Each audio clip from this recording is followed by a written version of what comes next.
And that's the Commissioner General for the Kenya Revenue Authority talking to us about the challenges being experienced in regard to tax collection.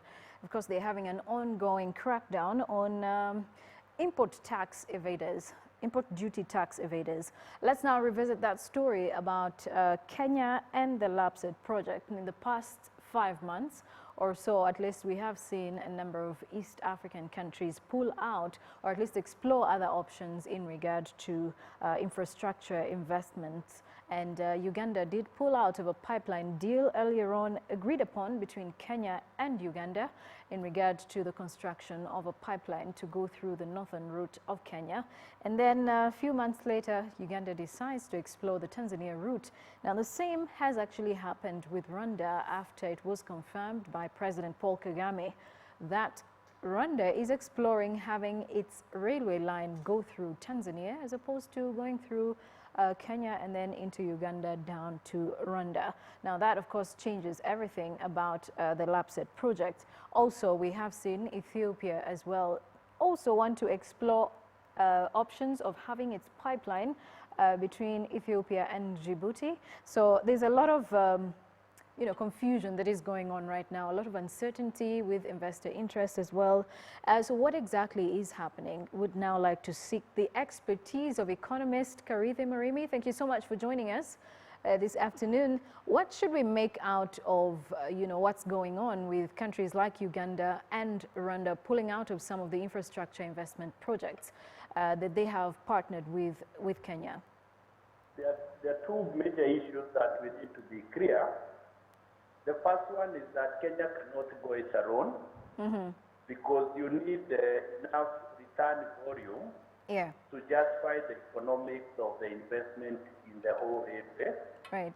And also the new expansion of the Ramu support.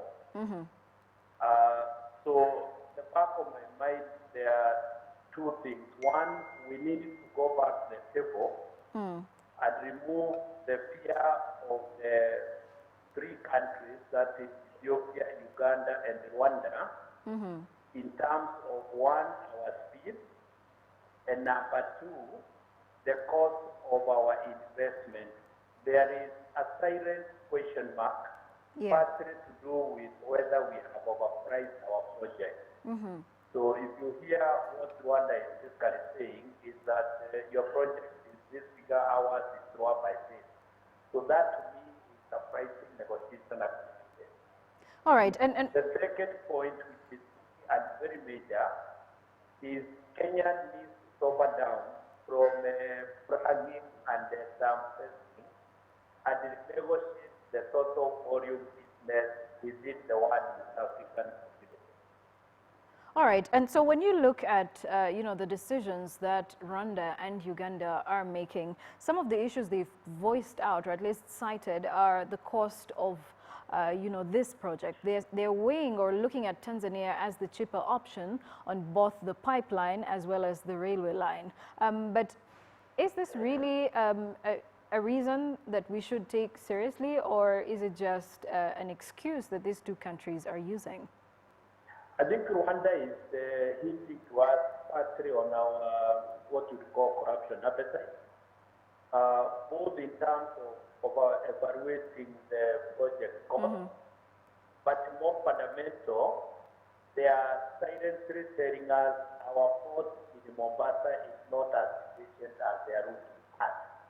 So there is deeper story, which is the efficiency of the port of Mombasa. Right. And as far as Rwanda is concerned, their businessmen have been on the table even at EC level to challenge us to prove that the speed of the port will go up after the railway is connected. So behind the one cost, there is also the efficiency part of it.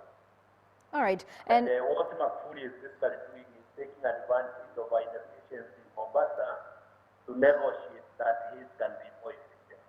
My final question to you is that when Kenya was actually getting into this project, Kenya has heavily invested about 16% of its annual budget into infrastructure development, and in the hope that, at the end of the completion of the construction, it will be able to generate about, or at least contribute 3% of the GDP by the year 2020.